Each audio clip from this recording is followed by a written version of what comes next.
प्रेक्षकांनो, तुम्हा सगळ्यांना पाडव्याच्या खूप शुभेच्छा।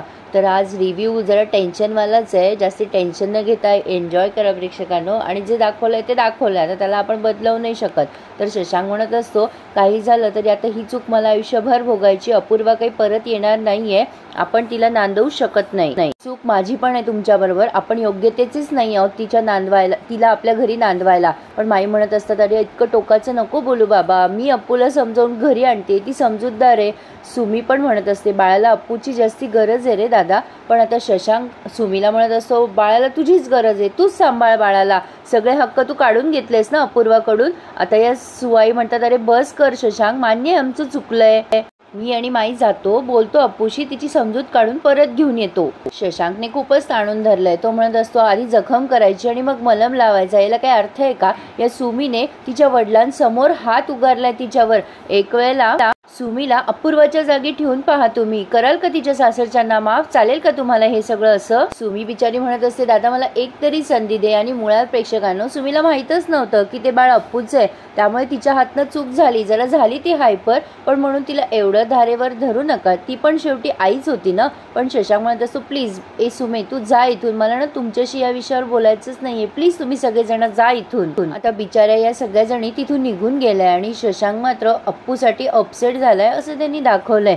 आता पुन्हा एकदा त्या सगळ्या आठवणी जाग्या झाल्यात। शशांकला अप्पूची आठवण येतेय। सॉरी प्रेक्षकांनो, माझा जरा आवाज बसलाय, मे बी चकल्या जास्ती झाल्यात मला असो। पण आता अप्पूलाही शशांकची आठवण येते आणि बाळाची आठवण येते। अप्पू सारखी आठवण काढून काढून रडत असते। आता कौशिकदांना हे जाणवतंय, ते तिच्या खांद्यावर हात ठेवतात आणि तिला आधार द्यायचा प्रयत्न करतात की बाळ रडू नकोस, होईल सगळं ठीक। अप्पू सारखी तिच्या पोटावर हात ठेवत असते आणि तिला आता बाळाची आठवण येत असते।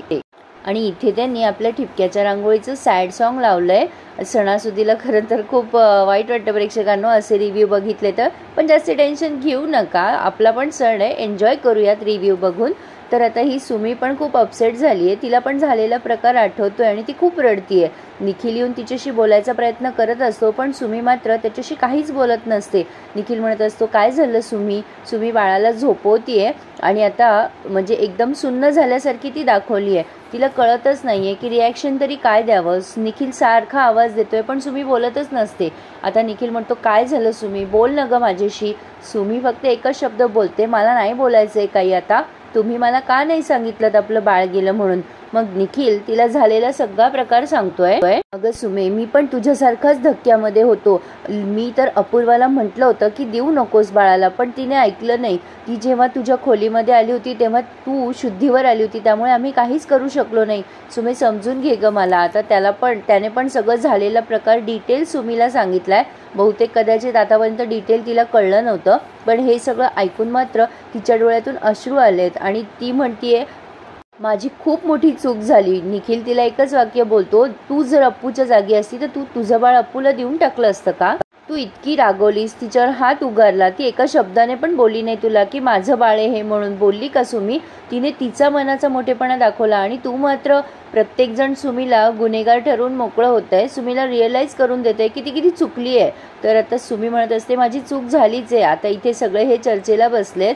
कुकी म्हणत असतो काहीही झालं तरी अप्पूला परत आणलंच पाहिजे। सुमी म्हणत असते माझ्यामुळे दादाचा संसार मोडला। पन्ना काकू म्हणत असते मी पण खूप बोलले अप्पूला, सुमीच नाही चुकली आहे। आता माई म्हणतात एकीकडे सुमी आणि एकीकडे अप्पू, काय करणार होतो आम्ही? कुकी म्हणत असतो लग्न झाल्यापासून अप्पू आपल्या घरी आली तेव्हापासून तिने कधी स्वतःचा विचार केलाय का? सुमीला समजवायचं सोडून तुम्ही अप्पूलाच बोललात वाटेल तसं आणि तिलाच दूर केलं बाळापासून, आणि तुम्ही अप्पूलाच दूर केलं ना बाळापासून। आता या सुवाई म्हणतात मला सुमीने प्रश्न विचारला होता की तू आई कोणाची आहेस, माझी की अप्पूची? तर मी तिला सांगितलं होतं की दोघींची पण आहे, माझी एक लेक रुसली आहे, तिला मनवून मला आणावंच लागेल घरी। आता कुकी म्हणतोय आणावंच लागेल, अप्पू शिवाय घराला घरपण नाही। आता पन्ना काकू पण म्हणते मी पण येते तुमच्या बरोबर, मलाही तिची क्षमा मागायची आहे। आणि सगळेच जण खूप सॅड आहेत असं दाखवलंय। आता माई आणि पन्ना काकू तिथे पोहोचल्यात, पण आता त्यांचा सुद्धा तिथे म्हणजे अपमान म्हणा की काय मला नाही शब्द सुचते, तुम्हाला काय म्हणायचं ते ठरवा, पण सारिका आत्याने जरा ताणूनच धरलंय।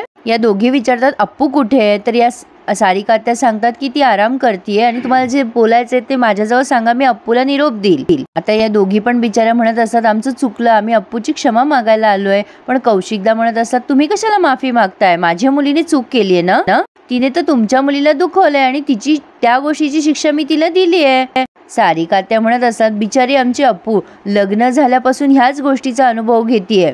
नाही पण आता पुरे झालं, खरंच बस करा आता. माई म्हणत असतात, तुमचं म्हणणं अगदी रास्त आहे, पण चुका माणसाकडनंच होता ना. अहो आम्ही पण माणसंच आहोत, देव नाहीये. पन्ना काकू म्हणते, आम्ही तिची क्षमा मागायला आलोय, जरा बोलवा ना तिला. बघा ती बाहेर आली ना की ती आम्हाला अगदी हसत हसत माफ करेल. मग या सारिका आत्या उठून उभ्या राहतात आणि म्हणतात, तुम्ही येऊ शकता आता, मी तुमचा निरोप तिच्यापर्यंत पोहोचवेल. या दोघी पण तिथून निघून जात असतात. तर तेवढ्यात अप्पू त्यांना थांबवते आणि म्हणते, माई पन्ना काकू अगं कुठे निघालात. एवढंच बोलते ती, पण आता माई हात जोडून माफी मागताय अप्पूची आणि रडायला लागल्यात. माफ कर ग अप्पू आम्हाला.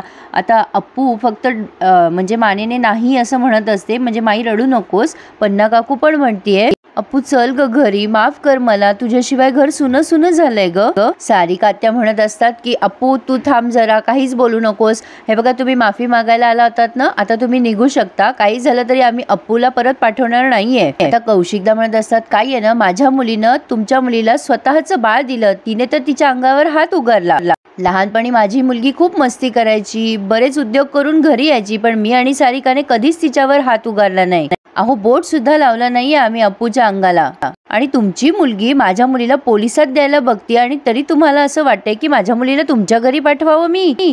या सारिका आत्या म्हणतात, तुमच्या मुलीच्या बाबतीत झालं असते हे सगळं तर काय केलं असतं तुम्ही. कौशिकदा म्हणतात की मला एका गोष्टीचं जास्ती आश्चर्य वाटतंय की सगळा प्रकार माहीत असून पण निखिलनेही नाही अडवलं त्या सुमीला, आणि शशांकने सुद्धा नाही. सुमीला तिची चूक झाली आहे हे कळतच नाहीये. माई रडतच म्हणत असतात, सगळे चुका सगळे आरोप आम्हाला मान्य आहे, आम्हाला पश्चाताप होतोय असं पन्ना काकू म्हणते. पण आता रूडली कौशिकदा म्हणतात, ठीक आहे तुमचा पश्चाताप तुमच्याकडेच ठेवा आणि तुम्ही अशी अप्पूची माफी मागू नका. मोठ्या माणसांनी लहानासमोर असे हात जोडायचे नसतात. जे झालं ते झालं, ते आता काही बदलता येणार नाहीये.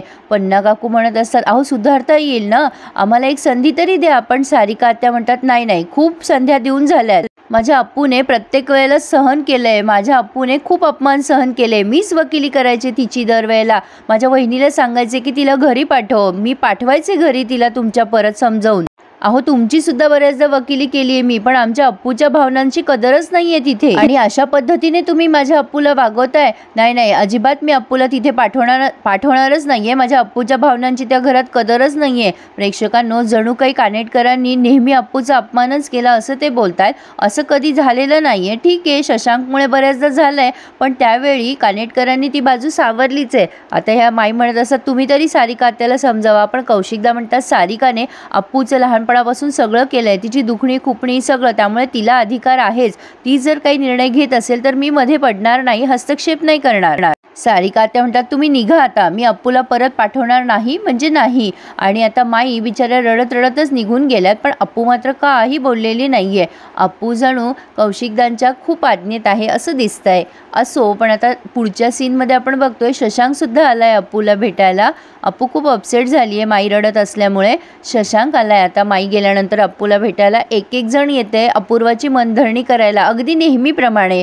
म्हणजे एकही सणवार यांचे भांडणातंडाशिवाय गेलेच नाहीये प्रेक्षकांनो. असो, पण तरीसुद्धा ही मालिका आपल्या जवळची आणि मनात भरलेली अशी आहे, त्यामुळे आपण काहीच बोलत नाही. असो, तर आता अप्पू आणि शशांक खूप भावूक झालेत एकमेकांना बघून. अप्पू विचारतीये, बाळ कसं आहे खडूस. शशांक म्हणत असतो, बाळ मजेत आहे ग, पण ते तुझी खूप आठवण काढते.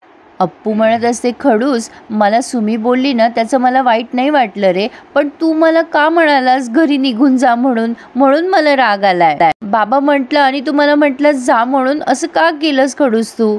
मला माहितीये खडूस तू माझ्यावर चिडलायस, आपलं बाळ मी सुमीला दिलं म्हणून, पण मी तरी काय करणार होते खडूस. तेव्हा कंडिशनच तशी होती, सुमीची तब्येत नाजूक होती, तिला केवढा धक्का बसला असता बाळ गेला ऐकल्याचा.